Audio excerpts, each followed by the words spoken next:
The weekend I began work on this book was the weekend when Queen Elizabeth, the Queen Mother, died.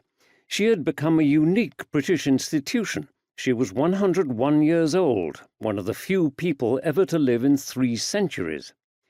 The message was flashed around the world in news bulletins.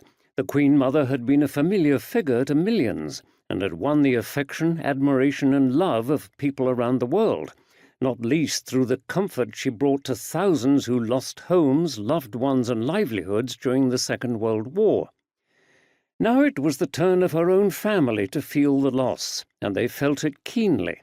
The television showed pictures of them getting together to comfort one another, and the weekend when it all happened was the weekend of Easter.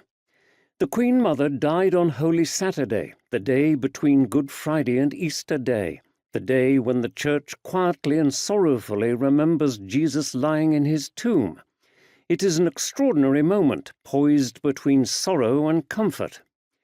The Queen Mother was known for pithy and often funny sayings, but one of her most quoted lines was from the height of the war.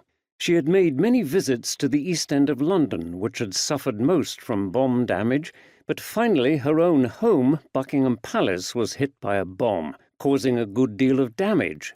"At last," she said, "I can look the East End in the face."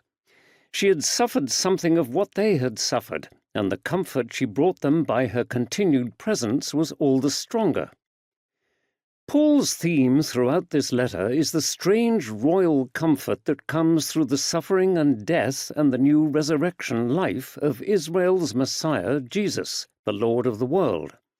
This is the letter above all where he explores the meaning of the cross in terms of personal suffering, his own and that of all the Messiah's people. If in Galatians he is angry, if in Philippians he is joyful, in this letter his deep sorrow and the raw wounds of his own recent suffering are very apparent. He is still capable of humour, and some of what he writes here is quite sparkling, but he writes, so to speak, as one who has just emerged from the ruins of his own house after a bombing raid, and he is all the more able to speak of comfort because of what he himself has just gone through. What has happened? What has caused such intense suffering as to leave a mark not only on his body, but, as we shall see, on the very way he writes? How has it affected his relationship with the lively but often muddled church in Corinth? We shall explore all of these as the letter proceeds. But what we have in this opening passage is the lens through which Paul was determined to view all suffering, all the troubles of the world, his own included.